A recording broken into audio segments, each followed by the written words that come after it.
قرآن پاک میں بہت بار اللہ تعالیٰ نے کہا کہ جو عہد تم نے ہم سے کیا اسے یاد رکھنا. اسے یاد رکھنا. کئی بار کہا کہ وہ عہد توڑ دیا. ہمیں کہا ہے, آپ کو اور مجھے کہا ہے. ہم میں سے ہر آدمی اپنی زندگی میں کئی بار اللہ سے نماز میں رو رو کے عہد کرتا ہے, وعدہ کرتا ہے کہ اب نہیں کروں گا, اب نہیں کروں گا, ایسے ہی, اور ٹوٹ جاتا ہے. توبہ اس عہد کے ٹوٹنے کی ہوتی ہے. انسان سب کانشیسلی لاشعوری طور پہ جانتا نہیں ہے. وہ یہ کہتا ہے یا اللہ گناہ ہو گیا, ٹھیک ہے, آئی انڈرسٹینڈ, لیکن کس چیز کی توبہ کر رہا ہے؟ عہد کے اللہ کو گناہ سے کیا مسئلہ ہے, وہ تو اپنی جان پہ کیا ہے بھائی. ایسے ہی مانگ لی, توبہ ہو گئی, معافی, یا اللہ اب نہیں کروں گا, بات ختم ہو گئی نا. روتا کس چیز پہ ہے؟ پرومس کیا تھا کہ اب نہیں کروں گا. ایسے خدا کی وہ عبادت کرتے ہیں, قرآن پاک میں ہے, جو ان کو دکھائی نہیں دیتا. اتنی بڑی لو سٹوری چلا کے بندہ پھر عہد کرتا ہے ایک اندیکھے خدا سے, اور اس کو توڑ دیتا ہے. آپ کو اندازہ ہے کہ انسان کی نفسیات پہ اس کا کتنا دباؤ پڑتا ہے. بالکل. توبہ انسان کا سروائیول ہے. یہ معافیاں تلافیوں والی بات تو نارمل ہے, ہم تو ذرا تھوڑا سا اوپر جا کے بات کر رہے ہیں. توبہ سروائیول ہے, ورنہ نفسیات ایک ایسے غار کی طرح ہو جاتی ہے کہ جس میں آپ صدیوں کے بعد کسی انسان کے پہلے انسان کی طرح داخل ہوں تو اس میں چمگادڑیں الٹی لٹکی ہوں اندھیروں میں. پھر توبہ ایسی ہوتی ہے کہ جب اس غار میں آپ کئی 100 سال بھٹکنے کے بعد اندھیروں میں ایک روشنی کی دراڑ دیکھیں اور آپ کو یہ یقین ہو کہ آپ زندہ بچ جائیں گے. صوفی عائش محمد میرے استاد تھے ایک. یہ میرے ایک ایسے استاد ہیں جن سے میں زندگی میں صرف ایک بار ملا.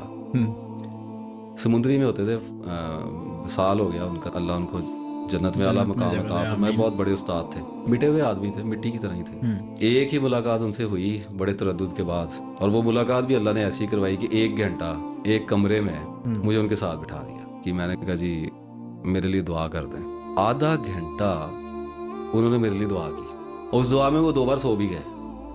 وہ اتنے معصوم تھے, اتنی تفصیلی دعا کی انہوں نے. ضعیف تھے میرا خیال, جب میں ان سے ملا ہوں شاید ان کی ایج 75 سال سے بھی اوپر ہی تھی شاید, لیکن ہوش ان کے پورے اور عقل ان کی بلند تھی ماشاءاللہ, سبحان اللہ.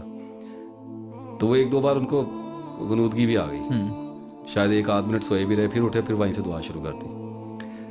اس کے بعد نماز کا وقت ہوا, نماز پڑھائی. 2 آدمی تھے ساتھ, وہ آگے اندر, انہوں نے چھوٹی سی ایک جماعت انہوں نے کرائی. اس کے بعد پھر بیٹھ گئے. اب میری تسلی نہ ہو, ہم کون سا آسانی سے ماننے والے ہیں, ایسے ہی. میں نے انہیں کہا جی کہ تسلی نہیں ہوتی میرے دل کی. تو وہ تھوڑے پنجابی بولتے ہیں, کی ہویا کاکا؟ تو میں نے انہیں کہا, میں نے کہا صوفی صاحب گناہ بہت کیتے ہیں, بڑا گناہ گار ہوں میں, تو مینوں دکھ بہت ہے, اللہ مینوں معاف کر دے. اب میں آپ کو بتانے لگا کہ جب استاد کو سمجھ آ جاتی ہے نا کہ اس کی نفسیات اٹک گئی ہے, پھنس گیا ہے نا کسی جگہ پہ, اللہ پہ یقین کم ہو گیا. ایسے ہی ہے, اس کی رحمت تو بے کنار ہے. اس نے کہا مایوسی کفر ہے, لیکن انسان نادانستگی میں وہ پھنس جاتا ہے نا اس جگہ. تو پھر استاد اپنا جادو والا ہتھوڑا نکالتا ہے اور آپ کی روح کے ارد گرد جو آپ کے نفس نے شیل بنا دیا ہوتا ہے کرسٹل, اسے توڑتا ہے, اس کو وہ توڑتا ہے. اس میں دھماکے کی آواز آتی ہے. انہوں نے حیرانی سے میری طرف دیکھا, اینڈ ہی سیڈ, اللہ ان کو جنت میں اعلیٰ مقام عطا فرمائے. ان کو میں یاد کرتا ہوں اس وقت. انہوں نے مجھے کہا کنے کو گناہ نے تیرے؟ میں کہا جی بہت زیادہ. مینوں کہندے کاکا تیرے گناہ کفار مکہ تو بھی ود گئے نے. سبحان اللہ. کین یو بلیو کہ میرے اندر دھماکہ ہوا ہے اس بات سے. میری نفسیات جو سیلف نے جو میرے اندر گند ملا ہوا تھا نا بے یقینی کا, وہ ایک دم ٹوٹا اور میں حیران کھڑا رہ گیا کہ یہ کیا ہوا. سر روشنی ہو گئی نا, ایک دم روشنی ہو گئی, وہاں کچھ بھی نہیں رہا. اور میرے منہ سے پتہ کہ نکلا, میں نے کہا جی نہیں, کفار مکہ نے کسار دیکھیں, نبی کے دشمن تھے, وہ نبی کے دشمن تھے. صحیح ہے. مکہ سے نکال رہے ہیں, طائف میں پتھر مار رہے ہیں, کیا کیا نہیں کیا انہوں نے. ان کی ہدایت کے لیے آئے تھے نا, ایسے ہی کتنا ستایا, کتنے بڑے بڑے گناہ تھے ان کے. آپ کے میرے گناہ کیا ہے ان کے آگے. وہ نبی کے خلاف کر رہے تھے, براہ راست کر رہے تھے, فیس ٹو فیس کر رہے تھے, اوجڑی پھینک رہے ہیں منہ پہ. کیسی دلیری تھی. ایسے ہی ہے.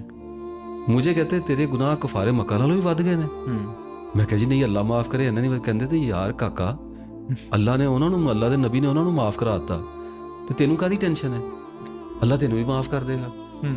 وہ ایک موومنٹ تھی جس میں میری سائیکی میں ایک اتنا بڑا چینج آیا کہ مجھے اس وقت اندازہ ہوا کہ اللہ کسی بھی گناہ کو معاف کر سکتا ہے. بالکل ایسے ہی ہے.